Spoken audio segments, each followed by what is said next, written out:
Hey guys, so currently I'm at the Nescopec State Park and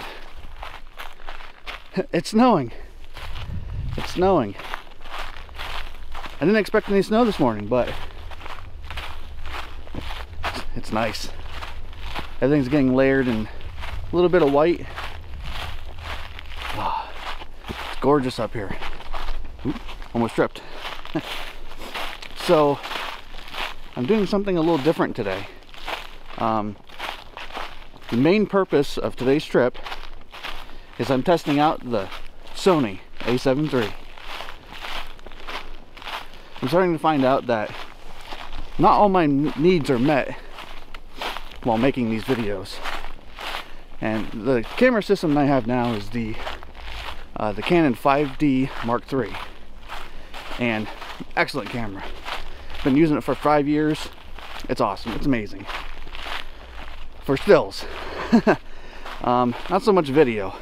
I mean, it's good for video, but I can't do stuff like this. It doesn't have tracking. Manual focus only. So I'm trying out this system to see if I want to switch. We'll see what happens.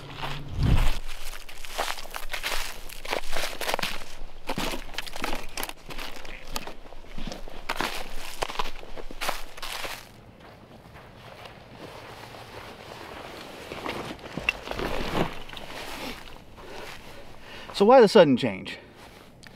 Why am I looking at Sony when I'm already involved in the Canon system? You know, to be honest, Canon's not really keeping up.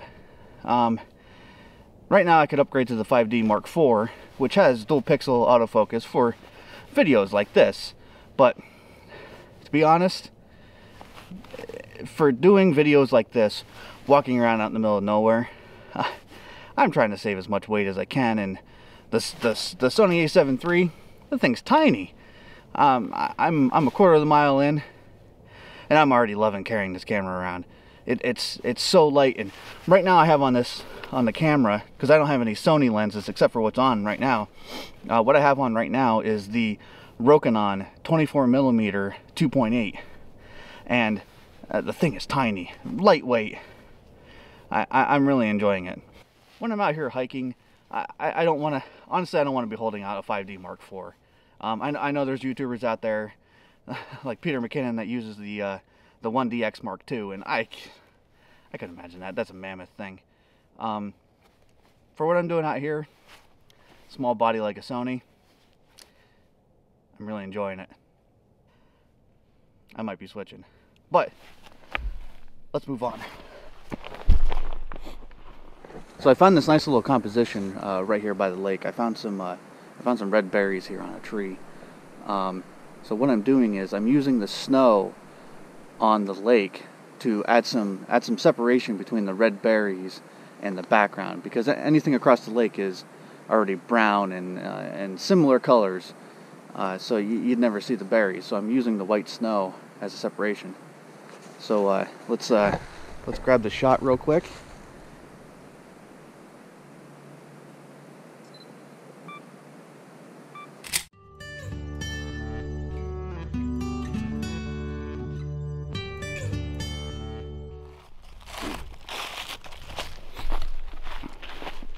So I'm noticing, as I'm walking around with the Sony, now that I have better video capabilities with the focus and whatnot, I'm actually stopping and recording the little details that I see around here.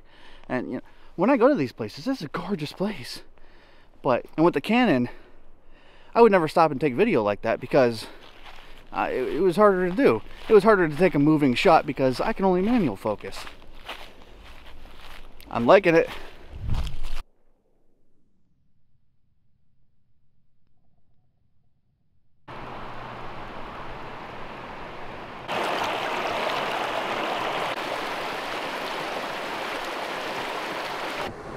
So I hiked in a little bit further and I made it to the Nescopec Creek. And man, is it gorgeous here. The sun is just starting to peek up just above the trees. And I found this rock out in the middle of the water that has a little bit of snow on it, and it's just so pretty. And what I'm doing is there's an evergreen coming down from the top left of the frame, and I'm using that to hide some of the distractions in the background that I don't like. And my highlight here is this rock, and man, is it gorgeous. So what I'm going to do here, my settings here are 1/6 of a second at f8 ISO 100. Let's take this shot before the sun ruins it. 10-second timer. Check out the photo.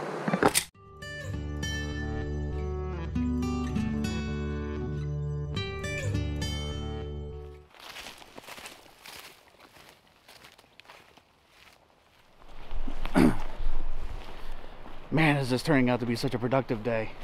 Whew. That last photo with that rock, I'm super excited by that. What is this? Check this out.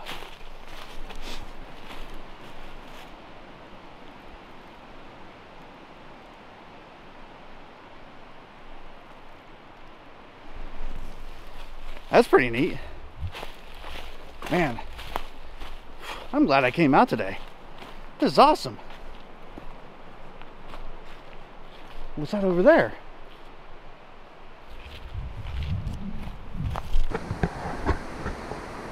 This is definitely a good day for photography. I'm here at a little pool right here, and I found 2 orange leaves frozen in the ice with speckles of snow all over the place. And man, it looks awesome. It looks amazing. So what I'm doing here, I'm going to focus stack this one since I have to be so close. But I have the 70 to 200 on, and my settings are 1.6 seconds at f11 ISO 100. Let's take the photo. 10-second timer. I'm sure I can change that to 2 somehow. I'm gonna have to go home and look at the manual, but check out the photo.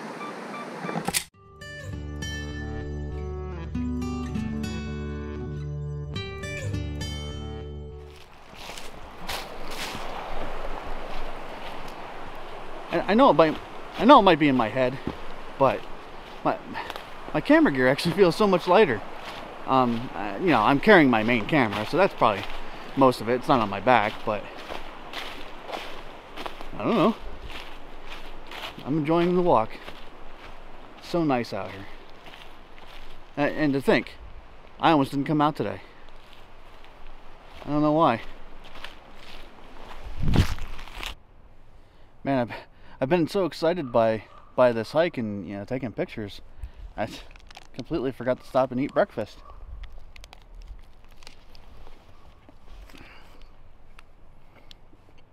I could just sit here all day.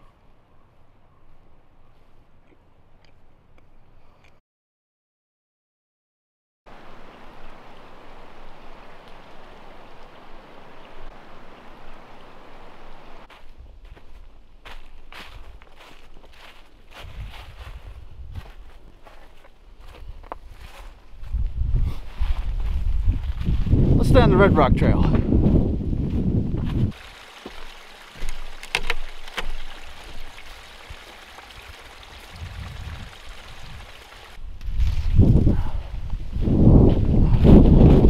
Man, did it get windy and cold. Whoa. Jeez. You'd think it was like almost winter or something.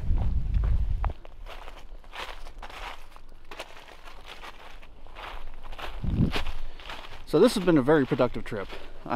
I'm super excited. We're gonna head back to the office, and I'm gonna take a look at the footage, edit some of the photos, and give you my final thoughts.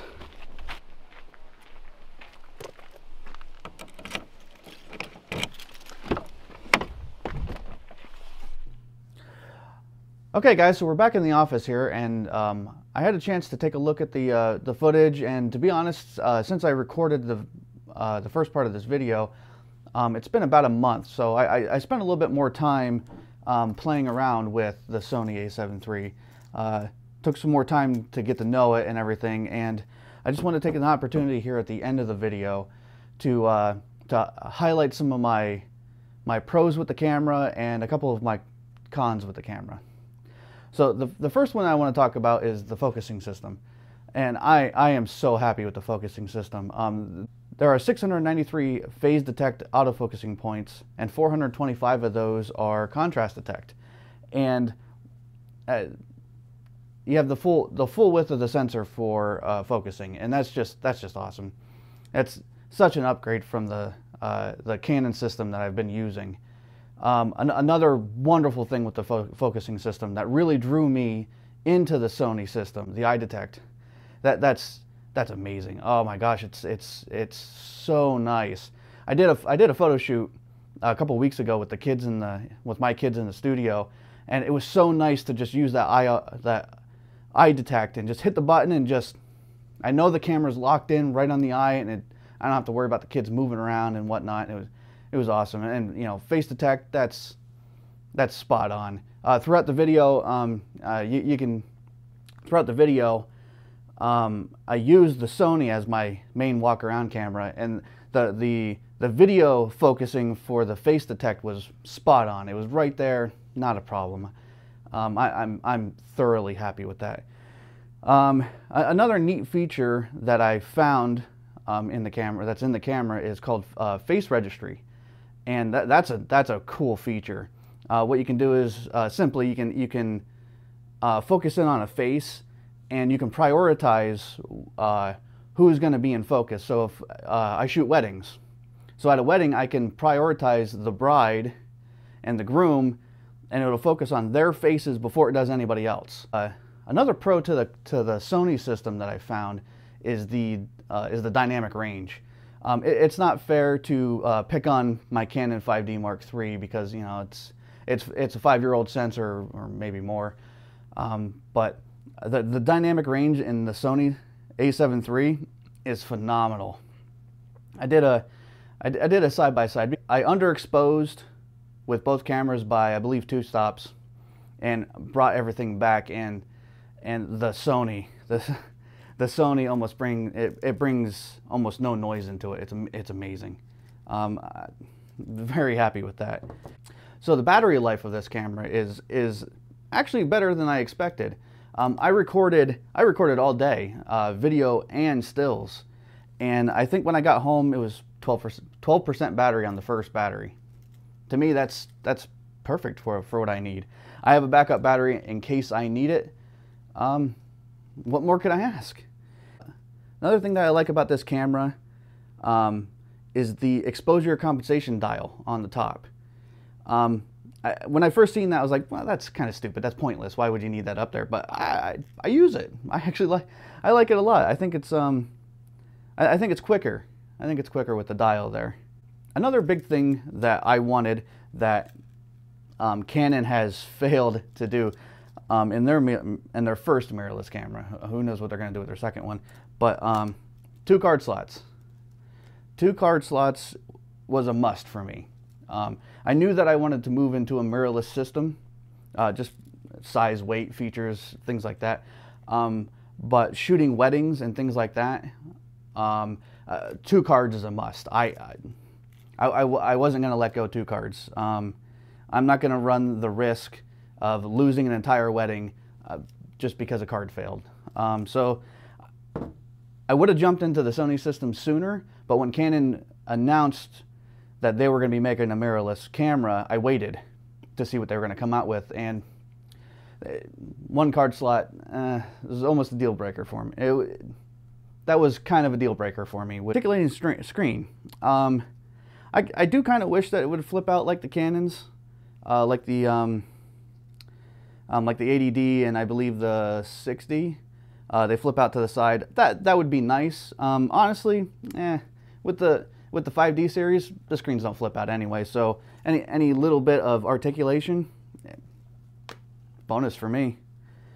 Custom buttons. I really like the custom buttons on here. There's 4 designated custom buttons.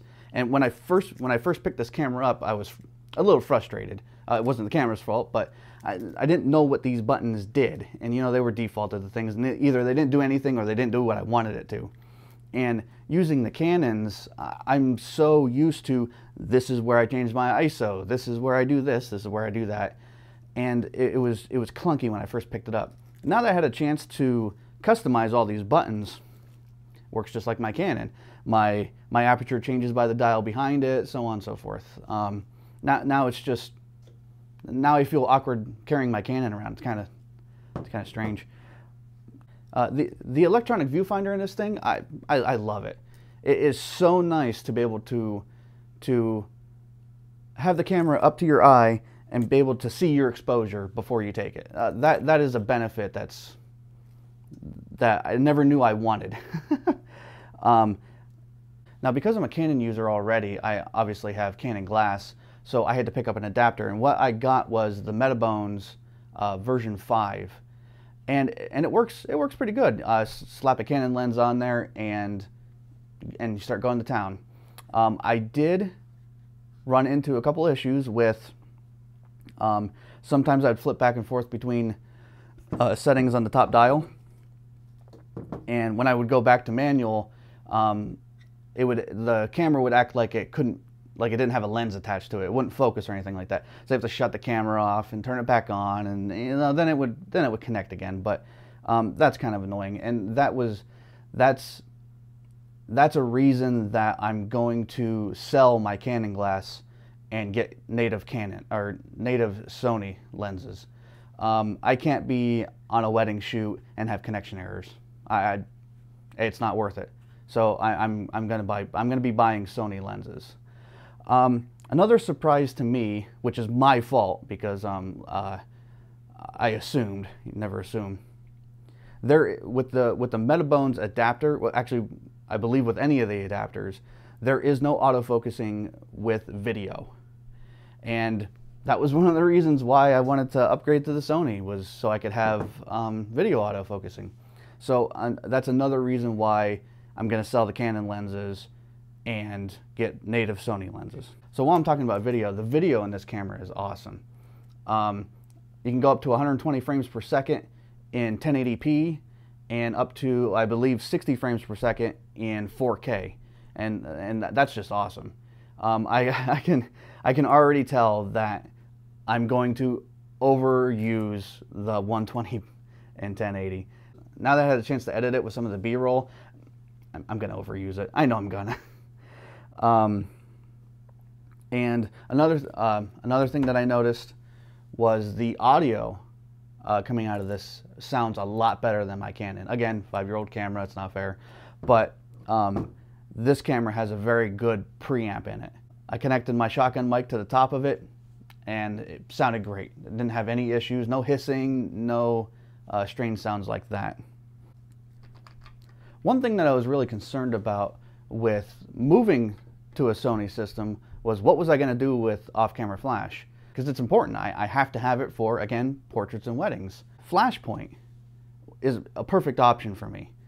This is the Flashpoint Zoom Lithium R2, and this is great. The one thing that I really like about this flash is it doesn't take AA batteries. It takes a rechargeable battery pack, and this battery pack lasts up to, I believe, 600 and something odd full power flashes.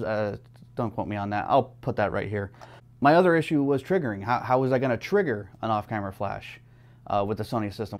Flashpoint has a receiver on the inside of this, and all you need to do is get a trigger. And the great thing about the Flashpoint system is it's compatible with the Godox. So this is the Godox X Pro S, and this transmitter is awesome. Change all my settings right here, and it changes it on the flash. This system's awesome, and the fact that it's interchangeable, as long as it's an R2 system, as long as it's the R2 system, the Godox and Flashpoint are interchangeable. Can't beat that. Great system. I highly recommend it. So in the video, I mentioned about the Rokinon 24mm 2.8 that I was using for as my vlogging lens, and I can't recommend this thing enough. This thing is so light. I mean, it weighs less than the adapter. That's how light this thing is, and it's perfect. It's perfect. Holding this thing up while vlogging and everything, I couldn't recommend this more, and I think it was under, I think it was $400. Perfect. Job done. With all those great things that I just said about Sony, there are a couple minor annoyances about the Sony A7 III, and this is just nitpicky stuff, to be honest. This dial here on the front, the placement of this dial is stupid. When you're taking a picture, it's so awkward to get your finger forward to do any adjustments. Honestly, I don't know what I'm going to do with that dial. It's pretty much just going to sit there and not do anything. I liked the Canon that had the dial on the top. That was just more fluent. This thing in the front, Sony, come on, please fix that. That's stupid. I don't like that at all. Another nitpicky thing about the Sony is the rubber on the hand grip. I don't know. It feels too smooth. It's not grippy like the Canon. The Canon, like when you get a hold of it, you feel like you're not letting go. The grip on this is just, they could use a better material there, I think. And you know, everybody complains about the menu system. There are a lot of menus. That's great for customization. I'm all for that. But when you're trying to find something out in the field, you're sitting there, you know, going through, you know, the 1,000 menus that are in here just to find the one thing that you want to change. And I'm getting used to it. That's not honestly that big of a deal. So those are my comments on the Sony A7 III. It's an amazing camera. Absolutely go get one. So if it's not obvious by now, I plan on keeping this. This is an amazing body. I couldn't be happier. For $2,000, this is a whole lot of camera. I will be keeping it. Sadly, I'm going to be selling my Canon gear. I think it's time. I really do. I'm not happy with what I see on the market from Canon, and Sony ticks off all of the things that I want. It's gonna be a happy switch. So if you like this video, please hit subscribe, and we'll see you in the next video. Later.